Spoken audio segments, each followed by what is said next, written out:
I'm a believer in Shedeur because I saw Colorado before anyone was watching.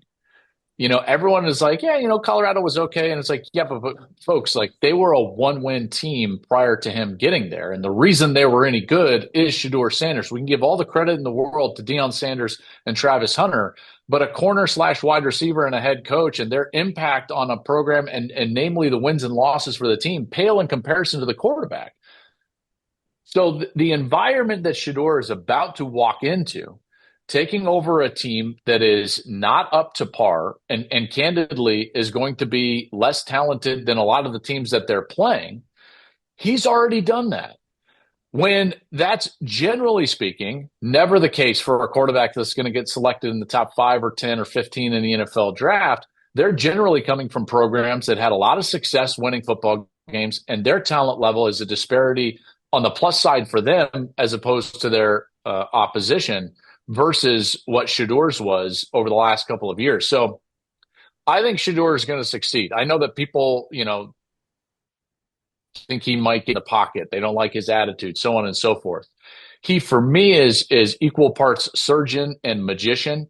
He shows you a little bit of Joe Montana at times. He shows you a little bit of Fran Tarkenton at times, buying time. And I hope he succeeds. I think he's very smart, and I hope he succeeds at the next level. If anybody knows the state of the Colorado football program, it's the voice you're hearing right now. It's Joel Klatt, right? I mean, you were the starting quarterback 03, 04, 05. What Yeah. was it really like then? What did the Sanders fam walk into when they took over Colorado?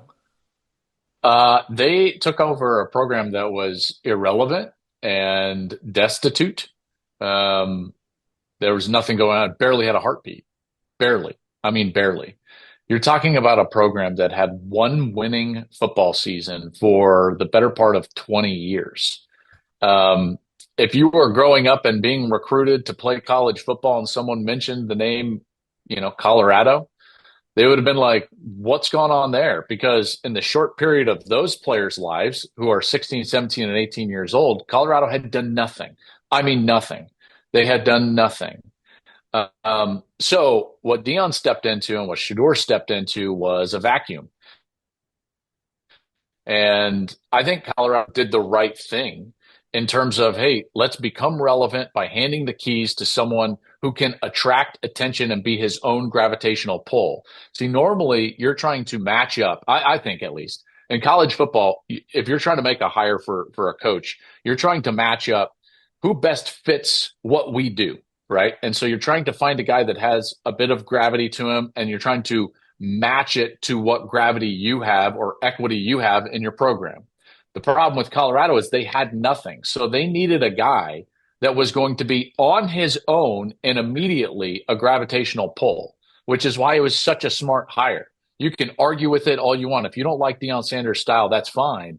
But what he's done at Colorado, you can't argue with. And their strategy paid off, and it has worked because they walked into a total void as far as success goes. And last year, let's face it, they were playing really meaningful football games late into November as it related to the Big 12 championship as well as the college football playoff. And that's less than 19 games removed from being a one-win team.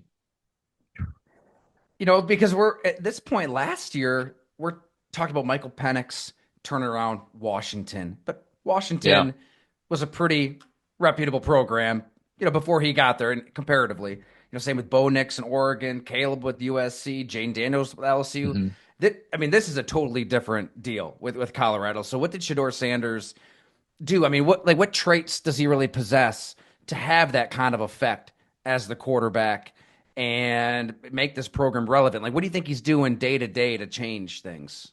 Yeah. So first off is just confidence. So all of a sudden he walked into the locker room and he was like, "Yeah, hey guys, we're going to be good." And everyone's like, "What do you I mean, what do you mean? We haven't been good for 20 years." And he's like, "Yeah, I don't care.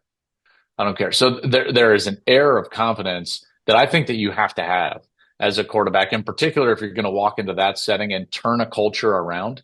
You're going to have to believe when there's not a lot of belief around you. And he certainly believes in himself and in the process. So that's number one. And then when you go onto the field, he's hyper accurate with the football. He throws the most catchable ball of any of the quarterbacks in this draft. And when you actually break down the film, he did it behind a patchwork, paper thin offensive line. And yet he was still putting the ball in the right spots in the right timing. To me, that's surgical. Then he had this amazing ability to extend plays, not necessarily make plays with his legs, but extend plays and give himself an opportunity to impact the game as a passer. That's pretty special, and that's ultimately what he was able to do. He attracted other talent, and then the game was on his shoulder. They weren't running the football, guys. I'm just telling you that right now behind that offensive line. So he understands what it's like to be back there and be the reason that you're either going to win or lose.